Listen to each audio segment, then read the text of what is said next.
तो मान लीजिए बजट है 25,000 रुपए और एक नया फोन लेना है, तो आज की ये पूरी बातचीत खास तौर पर इसी पर है। चलिए देखते हैं कि इस प्राइस रेंज में अप्रैल 2026 के सबसे बढ़िया विकल्प कौन-कौन से हैं। अच्छा, सबसे पहली बात जो समझनी है वो ये है कि हम एक बहुत ही दिलचस्प लेकिन तेजी से बदलते हुए दौर में हैं। स्मार्टफोन का मार्केट इतनी तेजी से बदल रहा है कि पूछिए मत।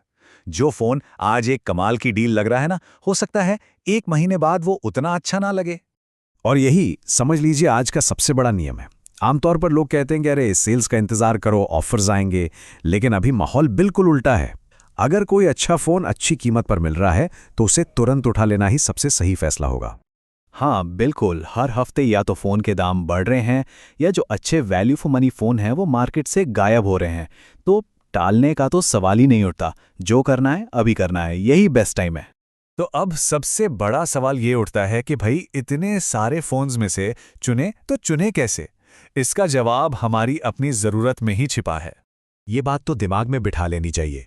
कोई भी फोन हर मामले में परफेक्ट नहीं होता। हर किसी की ज़रूरतें अलग अलग होती हैं और इसीलिए फोन भी अलग अलग ज़रूरतों को ध्यान में रखकर ही बनाए जाते हैं। तो इसका एक ही रास्ता है और वो ये कि हमें अपनी सबसे बड़ी ज़रूरत, अपनी प्रायोरिटी को पहचानना होगा। मतलब क्या कैमरा सबसे ज़्यादा मैटर करता है या परफॉर्मेंस? बैटरी चाहिए या फिर एक बढ़िया साफ सुथरा सॉफ्टवेयर एक्सपीरियंस? चलिए इसी के आधार पर कुछ टॉप फोन्स पर नज़र डालते हैं। तो चलिए अब आते हैं उन फोन्स पर जो अलग अलग ज़रूरतों के हिसाब से इस बजट में सबसे बेस्ट हैं। तो सबसे पहले बात करते हैं उन लोगों की जिनके लिए क्लीन, स्मूथ ऑपरेटिंग सिस्टम और सालों साल मिलने वाले अपडेट सबसे ज़्यादा ज़रूरी है। अगर ऐसा है तो सैमसंग का गैलेक्सी M56 या F56 एक ज़बरदस्त चॉइस है। इस फोन का जो सबसे बड़ा प्लस पॉइंट है वो है 6 साल का अपडेट सपोर्ट। मतलब इस कीमत पर यह मिलना नेक्स्ट टू इम्पॉसिबल है। इसके साथ ही एक शानदार एमोलेड डिस्प्ले और अच्छा कैमरा भी मिलता है। हाँ, एक छोटी सी बात ध्यान रखने वाली है कि इसमें स्टीरियो की जगह मोनो स्पीकर्स हैं। अब आते हैं उन लोगों पर जिन्हें चाहिए सिर्फ और सिर्फ रॉ पावर।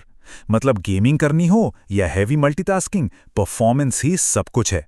तो उनके लिए ओप्पो का K13 टर्बो एक बहुत ही तगड़ा कंटेंडर है। इसका जो डिमेंसिटी 8450 प्रोसेसर है वो करीब करीब 1.5 मिलियन का एंटीटू स्कोर निकालता है। सोचिए इस बजट में ये तो कमाल ही है। साथ में 7000 mAh की बड़ी बैटरी और 80 वॉट की फास्ट चार्जिंग भी है। हाँ, कलर ओएस में थोड़े फालतू ऐप्स मिल सकते हैं, लेकिन परफॉर्मेंस के मामले में बॉस ये फ़ोन कोई समझौता नहीं करता। अच्छा, अगर कोई ऐसा है जिसे कहते हैं ना पैसे वसूल डील चाहिए, मतलब कम से कम दाम में बेस्ट हार्डवेयर और ज़बरदस्त गेमिंग, तो फिर इन्फिनिक्स GT30 Pro को तो बिल्कुल भी इग्नोर नहीं किया जा सकता।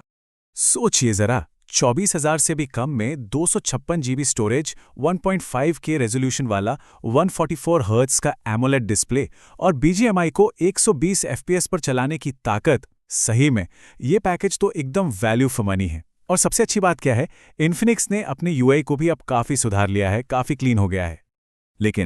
लेकिन अगर किसी की लिस्ट में सबसे ऊपर, टॉप पर बस एक ही चीज़ है, बैटरी, बैटरी और बैटरी, तो उनके लिए एक ऐसा फ़ोन है जो बाकियों से मीलों आगे खड़ा है। Realme P4 power. हाँ, सही सुना, 10,000 mAh। ये एक ऐसी बैटरी है जो नॉर्मल यूज़ में आराम से 2-2.5 दिन निकाल देगी और साथ में 80 वॉट की चार्जिंग भी है, एक अच्छा 1.5K एमोलेड डिस्प्ले भी है और कैमरा भी बढ़िया है। तो अगर बैटरी ही किंग है तो इस फ़ोन का कोई मुकाबला ही नहीं है। तो हमने अलग अलग कैटेगरी के चैंपियंस तो देख लिए, पर क्या कोई ऐसा फ़ोन भी है जो हर डिपार्टमेंट में, मतलब हर चीज़ में अच्छा काम करे? एक सच्चा ऑलराउंडर। देखिए, एक बैलेंस्ड फ़ोन का मतलब ही यही होता है। एक ऐसा फ़ोन जो शायद किसी एक चीज़ में एब्सोल्यूट बेस्ट ना हो, लेकिन कैमरा, डिस्प्ले, बैटरी, परफॉर्मेंस, इन सब में एक मजबूत, भरोसेमंद एक्सपीरियंस दे। ये जो टेबल है ये हमारी अब तक की सारी बातचीत का निचोड़ है एक तरह से। देख ही रहे हैं कि हर फोन का अपना एक स्ट्रांग पॉइंट है, लेकिन साथ में एक छोटा मोटा समझौता भी है।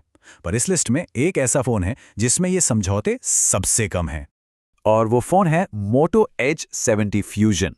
हो सकता है इसके बारे में ज़्यादा बातें ना हुई हों, लेकिन जब हम हर चीज़ को तोलते हैं ना, तो ये एक बहुत ही शानदार बैलेंस्ड पैकेज बनकर सामने आता है।